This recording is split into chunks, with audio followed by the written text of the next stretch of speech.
Trademark. Trademark. Good day. I'm Sean. And I'm Dave.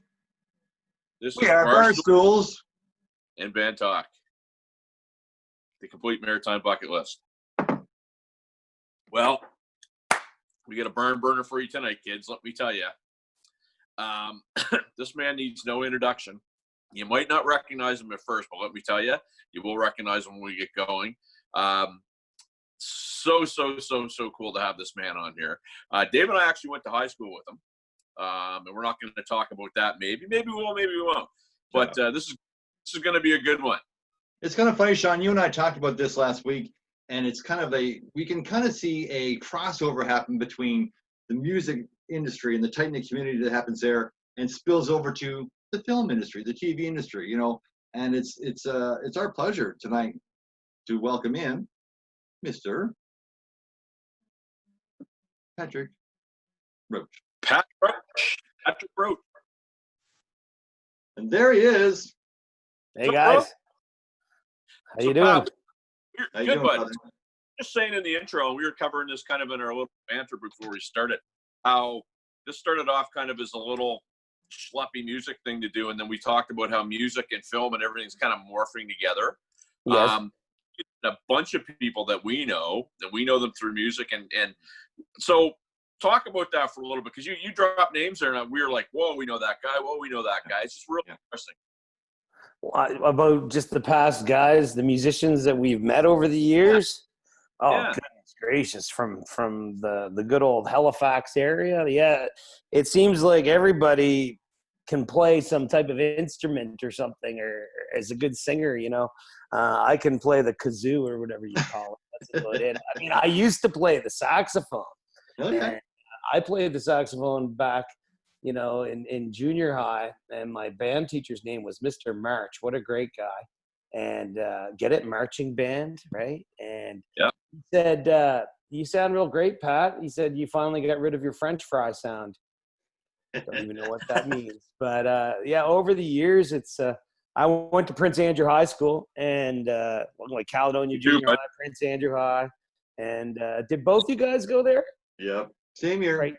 Yeah. So you guys know all the same people, like ICU back in the day when we first started going to all the bars and whatnot, and like Battle of the Bands and stuff like that. And all the guys, I mean, I hung out with Aaron Sampson and Mike Fougier, worked with Jeff Nearing at good old McDonald's on Main Street before there was even a sit-down restaurant in there. It was just a drive-in place. Like you had to go in and get your food and eat it in your car. Man, unbelievable. And it was busy.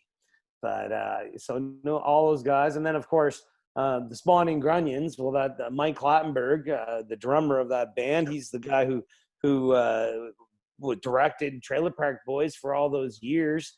And through a guy named Rob LeBlanc, he was the lead singer and bass player. He's still out in the circuit doing things with his great big muscles, such a handsome beast. Oh, it's all right. Yeah, and he's still out there before COVID-19.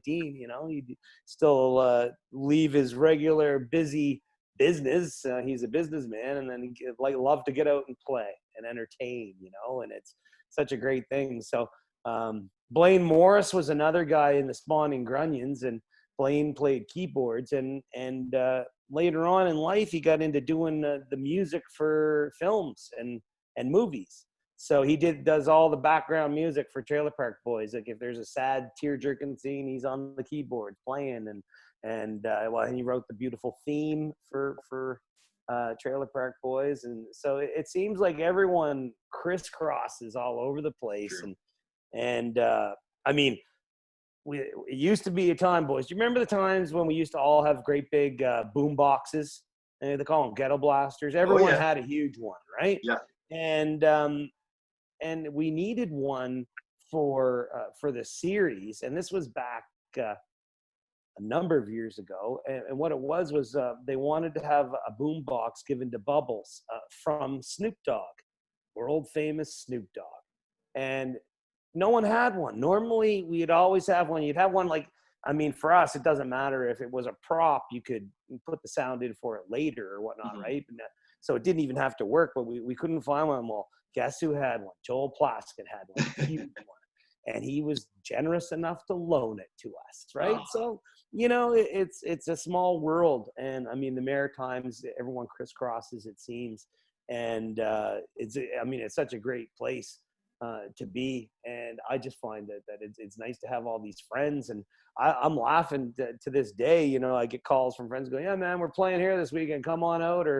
And it's just great. Like, you don't even need Facebook, or you don't need anything. You get a little text on your phone, come out and see us or do whatever. And it's like, right on, man. This is awesome. And some of those times it makes you feel like you're young again, you know? Yeah. So I miss going out and seeing bands at bars, man. So it's when Aaron Sampson told me you guys were doing this, and I thought, that's great. It sounds pretty awesome that you guys are. Well, and it's been a lot of fun. I got to tell you a funny story, because I moved to Toronto in '93 to go up and play music. And I used to hang out with these Portuguese guys, and I always used to tell these guys about all my friends from Cole Harbour and Dartmouth. And they always used to say, man, it'd be really good if you did a TV show. So I moved back in 2000, I'm flipping through, and I see this friggin' show on. And I'm like, what the hell is this? And it was like, I didn't know what it was, because I hadn't been there when you guys kind of started. I kind of got back a little after the show started. And I'm like, this is a friggin' show about guys I grew up with. And I said, Mike Clattenburg's got to be, sure enough, right? So, you know, you guys 20 years now, right? It's been, 20 years. I mean, the first thing we did was, like, Mike Clattenburg always put a film into the film festival here in the Halifax Film Festival. And like little short films, like he's won awards and Gemini Awards and whatnot. And these little films be the funniest things ever. And he would involve other people like Jonathan Torrens and whoever, like, you know, people that you would see on CBC. And again, another world of, you know, where he'd probably borrow camera equipment and do things to be able to make these short films and call in favors from editors or do whatever, like, you know, go into your own bank account to help it get edited. But Mike would put in a new film every year. And thank God he did the Trailer Park Boys one year, as it was a black and white, 1 hour long, That's right. you know, film. And the premise was the two guys, Julian and Ricky, they were pet assassins. You could hire them to, like, if there was a dog next door to you barking, you know, a little poodle or something, and you just, the neighbor wouldn't shut it up, you could hire Ricky and Julian. They'd come and do a hit and kill that dog, and that'd be done. Or a little kitty cat or something or whatever. And of course, at the end of the movie, it was no animals were harmed in the making of this film, because we all love animals so much, especially kitties and stuff. But, you know, that's what, a producer named Barry Dunn, who plays actually Ray, Ricky's dad. That's right. He saw that film. It was the only thing he got to see that year at the film festival. He was busy as hell, but he was a fan of Mike Clattenburg's work, and he saw that, and he approached Mike later, and then the rest is history. Then they made the series, 6 episodes. I mean, those guys brought that movie to a number of networks in Toronto and got shut down. And they just were told it's not funny. And by the end of the day, they were, I think they were just having a beer back at the Grand Hotel in Toronto, corner of Jarvis and Dundas, whatever. And they're like, what are we going to do? Is there anybody else? And they went to the Yellow Pages. I mean, you got to think about it. This is like 2000 or something, right? Yeah. And they found Showcase, and they called them up, and they said, come on by, guys. And like late in the day, it was 3:30 in the afternoon or something. They went and showed them, said, this is funny. Let's do 6. Like, thank God, right? Wow. And everything took off from there. And I guess it just there's a lot of shit pipes like us all over the world, because it's all over the world due to Netflix, and it's just people just seem to eat it up. Well, and I was about to say, like, we all grew up in Canada, and we think of, like, Canadian TV, like The Friendly Giant, Mr. Dress Up, Polka Dot Door. Nobody in the States knew, like, you'd say, hey, you look like Relic with that toque, and nobody in the States would know what the hell you're talking about. No. At your show, I get friends in the States, and they friggin' know everything about the Trailer Park Boys.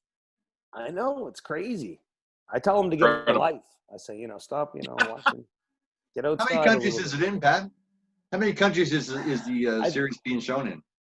I think I don't know how many countries there are, Dave, but I mean, it's got to be like 180 countries. I think I don't think it's in Syria because they're war torn, but everywhere else, it's crazy. And it's dubbed in the different languages, right? So you'd have friggin' Ricky going, konnichiwa, fuck you, Leahy. Like, who knows? That's it, right? It's who knows, right? For Mr. Leahy. But yeah, it's amazing that it's taken off, and we do live shows like Ricky, Julian, Bubbles, and Mike, Rob, and JP. They've written live shows to do on stage, and Right. One of them, big one, was the Christmas shows. So we've taken that show around the world, and here we are right before Christmas. Back in the days when you could actually be close to people. We'd be over in like the Scandinavian countries where they don't even really, the English is their second language, and here we are in packed theaters, and they're laughing at our stupid humor, and we're going, how can it be? It just we're just the small maritime boys. Sometimes we're just blown away that it could actually be that successful, but we're thankful and we're humble. It is a pretty darn good thing. It seems like everybody wants to give you dope. That's for sure. Like wherever you go, it doesn't matter. You could be in Texas where it's not legal and they're trying to give you dope. You're like, holy shit, man, are you crazy? You go to jail. And you were on right from the get-go, though, really, eh, Pat? Like you were on you were on pretty much from the first season, like right from not the first episode, I don't think, but the first couple. Oh, everything right from the get-go. First episode, yeah. I was in the black and white one that we did for the film fest, but not as Randy. I played a guy named Patrick Lewis, and I owned a dog, and I let it poop on people's lawns. And all those people were mad at me because I let it poop, and I was like, what's wrong with poop? Cows poop, everyone poops. And anyway, they ganged up and pooled their money and hired Ricky and Julian to kill my dog, Caesar. And they never succeeded. They never got my dog. I used to change its walking schedules and all that stuff. They accused me of being a male prostitute one time, and I did have open liquor in my pocket, so I did get taken to jail. But that was filmed, guerrilla style down in streets of Halifax, off Roby Street, and geez, we did this big shootout scene under the McKay Bridge with no permission. We're shooting off guns with blanks in it and everything, like no permission, guerrilla style. Man, oh man, we had balls. Now we're just big chickens, We need permission. But it's funny because you mentioned that. Like, I know so many people that are, because we got a lot of people that tune into this little group who are from away, and a lot of people that are from away look for those references that they knew and they grew up with that you guys shot around here, like all the different trailer parks, and then obviously you had the one that you made out there on Bissett Road or whatever. But a lot of people, they really dig that. Yeah, they like seeing the smokestacks from the Nova Scotia, from what's it called? Tupper Cove? No, what's it called? Yeah. Tufts Cove, that's it. Tupper. Yeah. Tupperware. There we go. Yeah, Tufts Cove, smokestacks, and everyone looks for the landmarks, right?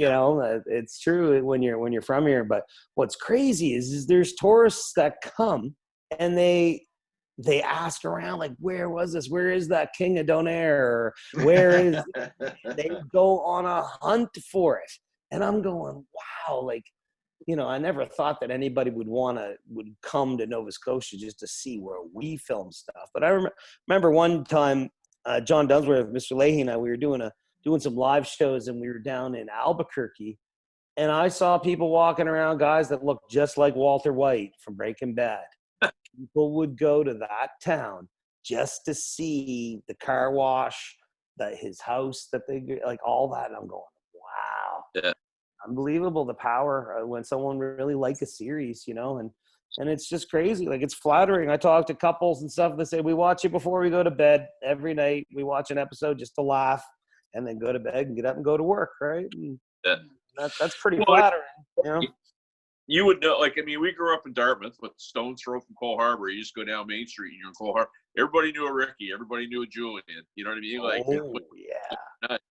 So it's like, for us, and I mean for you, working on it is amazing. And for us, it's kind of like we get the I mean, I knew Clattenburg. I mean, I remember when Mike had that cable show. And, oh yes, the slappers, and the celebrity dancers and stuff. He'd get a limo, and then they just get out somewhere and start dancing real crazy, jump in the limo and take off. It was that bit, involuntary crashing. He was wearing. I remember he was wearing pajamas and cowboy boots, and he just fell on the stairs at Park Lane Mall, and everybody was looking at him like he was an absolute crazy guy, right? So I remember Mike Clattenburg got me an application for Sobeys when he was working at the Sobeys at Panhorn Mall. He was going to get me a job there, but I wouldn't cut my hair. They wouldn't hire me. But that was it. He was going to get me a job. Yeah, he was in the produce department, man. He was in produce, I think. Yeah, he was a big deal. He was a big deal. Man, that show was funny, though. I'm telling you, it was really good. It was. I used to laugh. We used to watch that. Oh my God! And he had shooting the hell out of things. Just take a bunch of firecrackers, light them on fire, throw them on the ground, then use pellet guns and pretend they were shooting. Yeah. Yeah, Mike. He always said, and he was a great drummer too. When I was in high school, and Dave did too. We used to play in talent shows against each other. Yeah, and it was always fun. They were like a police type. Oh yeah, band. Yes. Stuart Copeland. And Dave's was a Judas Priest band, and it was all fun, right? So. Right. So when you and I were texting back and forth, there was a couple of things. So obviously you talked about the Netflix, the animation that's out. And then you were talking about your show that unfortunately isn't going on right now. So just give a plug, because you're probably going to obviously want to do that again when everything's up and running, right?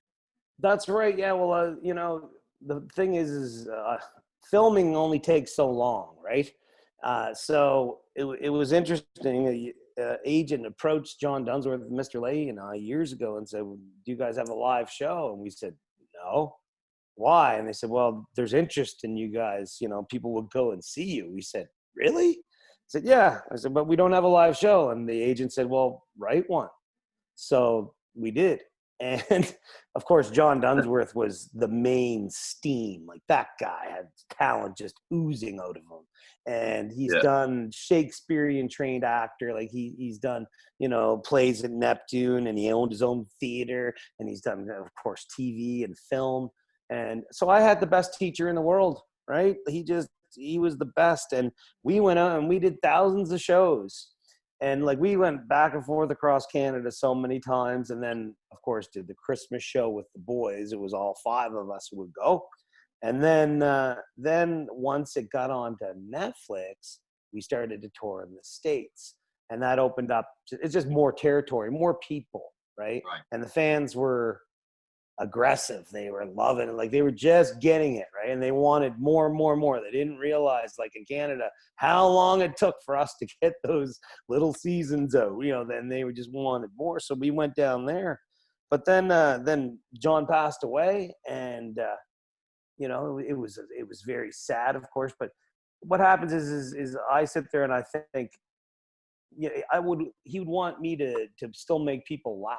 And I think I had the same agent said, you know what, people still want to see Randy. That's and, right. And I said, well, maybe we could do some cheeseburger picnics, Randy's Cheeseburger Picnic Show, which is just a bunch of stand up, and then involves the audience participation. We sing some songs and have some silly contests, and it's like a variety show, right? It's pretty crazy, but it definitely, you need the audience participation, right? I can't I'm not good enough yet just to keep people going for a whole hour. Pat, we talk about this a lot, like what's happened now with this crazy pandemic is it's stopped folks like us, like you, entertainers, whether it be a musician, a comedian, whether you're a cellist, or whether you're acting, or whatever it is, that whole ability to make people feel something is missing in our lives. So we get it, man. We get it. Oh yeah, it's tough, right? So I've been doing a lot of these cheeseburger picnics. We had a good friend of ours from Calgary who happened to be with our first agent, and him and his brother are in a little folk band called the Polygesters.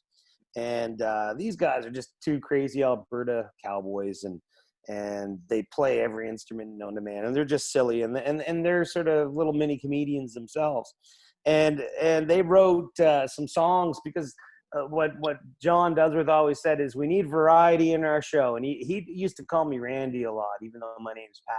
Even when I had a shirt on, he'd still be calling me Randy. And he says, you know, variety is the spice of life. You need variety. You need, you know, like a rising action climax and a finale. And like he'd just be hitting me. And he goes, so we need some music.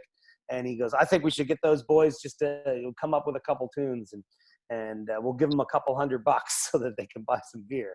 And that's it. That's all. You know, they didn't even want the money, but we forced them to take it. And it ended up that they wrote like a shit rap for us, and just some shit storms coming songs, you know, because Mr. Lady loves the shit.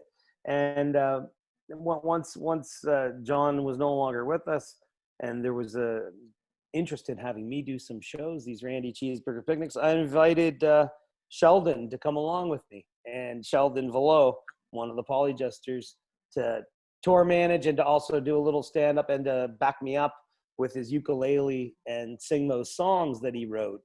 But he actually gets paid to do it now. So I think John would be pretty proud of us, because he always wanted to give those brothers some money and help them more. Right. And now here Sheldon's helping me, you know, because to be alone on the road is not something I would want to do. Like, you need to have some love and someone that's got your back, right? It's just tough out there. And I mean, like, Randy gets picked on, right? So sometimes people throw stuff at Randy, and it's just as a joke. Like, they really don't want to hurt me. But if you've had a number of drinks of alcohol, you may, you know, not realize that a cheeseburger from a fast food joint whipped at high speed, when it hits you in the belly, it might hurt, you know. So things like that. So he'll make sure that people don't throw too many of them, or he'll catch them and then give them to me, and then I can eat them. But yeah, so there was a number of shows that had to get canceled. I was actually down in Bangor, Maine, and it would have been, I think, the 12th of March, and this is when everything started to hit. And so we went down and we did the show, and like in Bangor, there was, I think, 2 cases of this COVID-19. And then, but everyone just like, you know, get home if you can get home, and, you know, shouldn't be out in crowds anymore. Then it was 250 people, right? And I'm going, well, you know, we're around that mark in our, like, we just do little places, but sometimes you might do a place that does like 500 people. It's like, I don't want anyone to get sick at my shows, or I don't want to get sick. I don't want any of the, you know, the merch people, or, you know, Sheldon, anyone like that, door people and staff, no one to get sick. So we ended up just rescheduling, right, later on. So just hoping that maybe this will go away if we do our social distancing. But it's a different ball of wax. And most of these shows are in the States, right? So things are a little bit crazier down there, obviously. You got more people. Well, it's funny, Pat, because Dave and I, the Saturday before, so they shut everything down on the Tuesday. The Saturday night before that, we were at Big Leagues.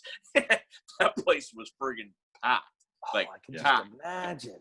It's like people knew, eh? It's like they knew, right? Yeah. Yeah, they did. And they were all like, next time you play Big Leagues, when we're allowed, I want to go. I want to come and watch you guys, because it's just listen, home.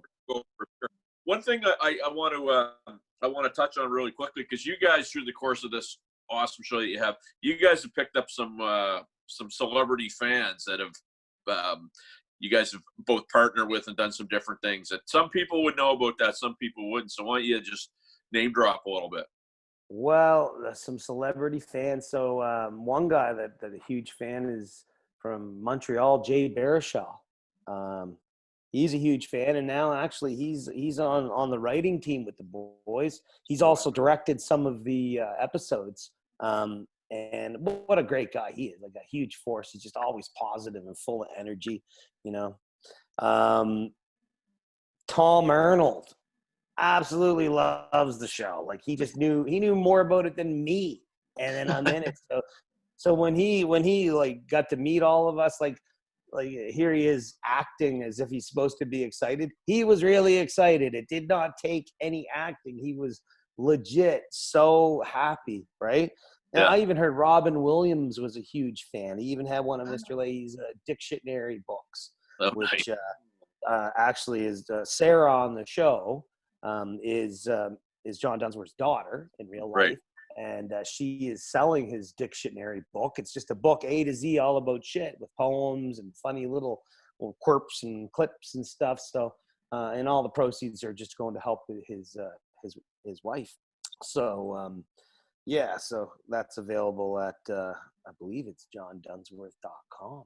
So we'll definitely get a plug for that for sure. Pick up a dictionary, but yeah, so then, and then you Rush, like Alex Lifeson from Rush, the guitar player, one of the awesome best episode in the world. And I mean, I don't know if you guys went to see Rush when they came back here in the 80s. Did you guys go see them at the Metro Center? Yeah. Oh my God. So yeah, I went to see Rush then, and it was just such an awesome concert. And I remember how much fun we had. And then to actually be sitting there with him, and it was still called the Metro Center when we filmed that episode. And he's sitting there cranking out all these Rush tunes just on his electric guitar. It wasn't plugged into an amp or anything because you can't. We're filming. Like, you put that in later. But I'm just going, is this real? Like, I'm sitting here right now with you, and I brought my motion picture CD I had, and I said, would you mind signing this for me, Alex? And he said, to a great friend, Pat, Alex. And he goes, I need you to sign some stuff for me. And he brought me back to his little dressing room there. He had a ton of shit. He had like 20 things. He had like white pants. He goes, these are my sons. You got to sign them. He's going to wear these white pants and beat you on Halloween. And he had this. And I'm like going, what do you mean? Like, I'm signing more stuff for you. You're Alex Lifeson. This is insane. And just like so funny, right? Sebastian Bach, another guy who's just in the show, and is what a huge personality. One of the nicest guys ever. And I just love the way he talks. He's like, dude, all right, yeah. Like, he's always ready to rock, man. But he's so nice. And I mean, you look at him, and he's a big, tall, huge guy with long hair. You might think he might be a little scary, but really, he's just a nice guy, right? Don't piss him off. He'll kick you in the face. I saw him do that. He jumped off the stage with 2 feet and went to kick this guy in the face. I think he hit his woman by mistake. But but yeah, like it just seems like the more you get out there, all of a sudden it's like, another person you find out is a fan, and then you're like, really? No way. And you sit there and go, well, yeah, I guess, I guess it makes sense. It's on Netflix. You can watch it anytime. It is a light show. It's funny shit though, really, Pat. I mean, you guys must have, when you were writing the scripts, whatever, you must have laughed your head off. It's just like, can we say that stuff? You think we can get away with that shit? But you did. It was groundbreaking, really. And I can't take credit for any of the writing. The boys did all that, and they really wrote like all of Mr. Leahy's shit lines, Like, if they wrote stuff like, he's the runner-up winner of the IAT, PTP, SAT, TPS, the International Association of Trailer Park Supervisors and Assistant Trailer Park Supervisors. Like, that's nuts. I don't even know how you could remember how to say it, but now I can too. But they did, and back in the day when it was on Showcase, they had to fight for stuff. They had to fight for the number of fucks and the number of shits and the calls. Oh, is that right? They had to fight for it. And there was like serious conference calls about, you got too many. You got too many shits. Too many, too many. That cocksucker, you got too many. Well, how about we give up a couple shits to allow the cocksucker? Like, this is the type of talks. This is the debate, right? But on Netflix is more forgiving, right?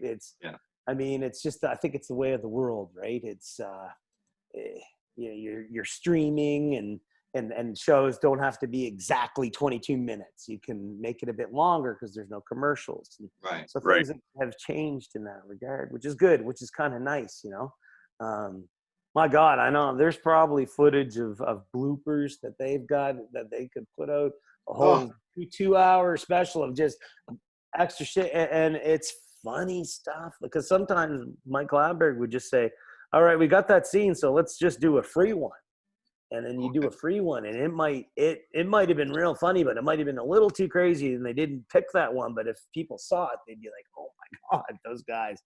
You know, that fucking car. That was actually his car, wasn't it? That was Mike Clattenburg's car. Yes, and it was mint. That was a mint New Yorker, and he destroyed it for his art. He destroyed it. They took blow torches to it. They smashed it into a telephone pole, and then the interior was pristine. Like, so from the outside, you go, look at this piece of shit, and it's called the shitmobile. That's what we call it, the shitmobile, right? So if you know, when you're looking through anything, it'd be like cars on set, the shitmobile. Like, so you know, it wouldn't be Ricky's car. Everyone knew it as the shitmobile. But man, oh man. And like he would strap cameras to it. He would get pulled over, Mike Clattenburg, by the cops. Every cop pulled him over because it looked like something, but it was safety inspected. All the brake lights worked. Everything worked, right? It's just, it looked like crap. And he'd have all the papers. He'd have to show them. Oh man, thank God he was as crazy as he was, boy. Unreal. You know. Too funny. How we doing for time, Dave? I was just going to say, Pat, we're getting down to our last couple of minutes. Listen, you were telling us a little bit before we went on about during this whole COVID-19 thing that you folks are still able to work on the animation series, on the animated series, via Zoom, like we're doing now. Is that right? Actually, yeah, that's right. Yes. So the second season of animation just came out on last Friday, and that's 10 episodes that just came out on Netflix. And it's getting great reviews, and I mean, it's just complete silliness. But the way it works is we do all the guys write it all, and then we voice it, and then it goes to the animators, right? So they work off your voices to do it. So right now they are all writing like crazy, and then they do have a studio here in town, and we go to it, and we're all in separate rooms, and even like a separate trailer. Mike Smith is in a real trailer, like he's in a trailer park trailer, and he's in a back bedroom where there was a lot of banging done, I think, by Ricky and Lucy at one time. But anyway, so he's back there with wires running in there, and we have a microphone set up, a nice microphone, and then you set up your computer, and you have Zoom. Because then, and you use your headphones, and they can basically direct you from the Zoom call, right? Wow. So you just go through the lines, and so we'll read through a whole scene. If we're all in the scene, we'll go through it together and do it a few times. And then what's great about animation is you can say, pick up on line 55 and go back and say, you could do it now. Like I could go frig off, and then they can pick whatever they want, right? It's, you give them the material that they need, right? So it's neat. I'm thankful because it's a little bit normal, but strange that you're not right with your buddies, because normally we'd be in the same room. And we'd each have music stands. We'd have our scripts, and you lay your pages out, and then like you can really get into it that way. But the Zoom is kind of good because at least you can see faces and different things, and you know it's amazing that we can actually do it. And thank God, right? Jeez, it'd be hard to believe, you know, because we got to get through this. That's right. We will for sure. Oh, yeah. Man, I think we're running out of time. I want to thank you a lot for doing this. It's a lot of fun. And now when it's done, we got to go have a beer at Big Leagues. Damn right. Throw a few back, my friend. That sounds great, guys. I'm really glad that Aaron told me about this. It's my pleasure to come and hang out with you. Oh, so, thanks. It's our pleasure too, brother. Like we've been both big fans of the show. I wish you continued success with the show and the animated series. I'm looking forward to seeing Randy's cheeseburger picnics. You don't have to sew us your belly if you don't want to, Pat. That's your call. But I mean, like, there you go, man. Go. It's getting bigger. Thanks, guys. Have a good one. All right. Thanks so much, brother. You take care. Right, we'll talk to you later. Peace out. Yeah. All right. You know what? I think I still add this in at the end. This is kind of a cool thing because when Sean and I first started this, Pat, this is something I forgot to mention earlier. I said, you know what? We need fancy cameras and we need to get the right gear. We need to get video editing. He goes, Dave, we want to be more Trailer Park Boys and less Titanic. And I never forgot that. And that's really what our goal was the whole time. To be more Trailer Park Boys and less Titanic with Barstools and Bandtalk. You know what? It's true. That's true. It works good. You don't need super fancy all the time. You just gotta do it, and you're doing it. That's the whole You're our idea. inspiration, brother. You're our inspiration. So listen, stay safe. Stay safe out there. All right. And we'll talk to you real soon. So, and Pat, for sure, we'll hook up when this is all done, bud. We'll go have a beer or something. Yeah. Definitely, man. I got you saved here in my phone. So if you're ever playing or something, send me a text and stuff because that's how I operate. And I'm just down the street. I'd be out. I'd be like, yeah, what the hell, you know? Let's go, man. Yep. All right. That's the way it is. We'll spend our Serbian income, eh, Pat? Yeah, exactly. Yeah. Spend every cent. All right, boys. Peace out. Barstools